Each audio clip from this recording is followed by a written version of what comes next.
Hello, আজকের question of the day তোমরা দেখে নাও কি বলছে। বলছে তাজা ফলের মধ্যে 68% জল থাকে এবং শুকনো ফলের মধ্যে 20% জল থাকে।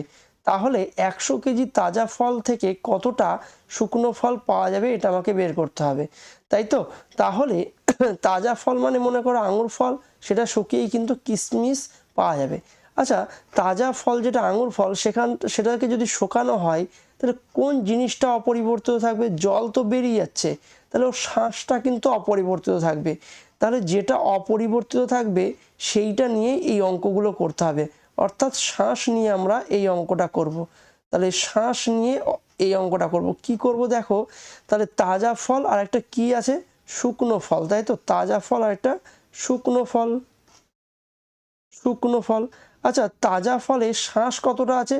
আচ্ছা, তাজা ফলে জল আছে 68%, তাহলে বাকি 100-এর মধ্যে বাকি কতটুকু পড়ে থাকে? 32% নিশ্চয়ই শ্বাস আছে, ঠিক আছে? আর শুকনো ফলে দেখো কত পার্সেন্ট জল আছে? 20% জল আছে। তাহলে শুকনো ফলের শ্বাস কত আছে? 80%, তাই তো? 100 থেকে 20 বাদ দিলে নিশ্চয়ই 80% হয়ে যায়। তাহলে আমরা কি বলছি? শ্বাস আছে এত পার্সেন্ট এত পার্সেন্ট। এই শ্বাসেরই উল্টোতে মানে উল্টো অনুপাতে মোট তোমার মোট কোয়ান্টিটি থাকে বা মোট পরিমাণ থাকে। তাহলে আমি কি বলবো? এর উল্টো অনুপাত মানে এই দিকে মনে করো 80 আর এই দিকে কি 32। এইটা মানে এর অর্থ হলো 80 কেজি মনে করো তাজা ফল, 80 কেজি তাজা ফল শুকিয়ে 32 কেজি কি পাওয়া যাবে? শুকনো ফল পাওয়া যাবে। তাহলে এটা যদি আমি কাটি, 4 কুড়িং কত? 4 কুড়িং 80, 4 আটা কত?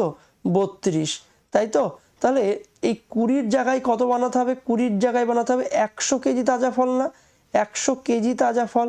তাহলে 20-র জায়গায় আমাকে কত দিয়ে গুণ করতে হবে? 5 কুড়িং 100, তাহলে এখানেও আমাকে 5 দিয়ে গুণ করতে হবে। তাহলে 5 আটা কত? 40 কেজি আমি শুকনো ফল পাবো, ঠিক আছে? তাহলে 100 কেজি তাজা ফল শুকিয়ে আমি 40 কেজি শুকনো ফল পাবো। আচ্ছা, তাহলে এই ধরনের অঙ্ক থাকলে তোমরা কি করবে? যে জিনিসটা অপরিবর্তিত থাকছে, অর্থাৎ তাজা ফল থেকে শুকনো ফল যখন পাচ্ছ, শ্বাসটা অপরিবর্তিত থাকছে, তার পার্সেন্টেজটা বের করে তাকে উল্টো করে দিলেই মোট কোয়ান্টিটি হবে। আচ্ছা, এইগুলো যদি তোমরা সঠিকভাবে পুরোপুরি কনসেপচুয়ালি বুঝতে চাও তাহলে অবশ্যই চ্যানেলটা সাবস্ক্রাইব করবে এবং আমাদের যে পুরো টপিক ওয়াইজ পুরো চ্যাপ্টার করানো আছে পার্সেন্টেজের, সেটা অবশ্যই দেখে নেবে। Thank you.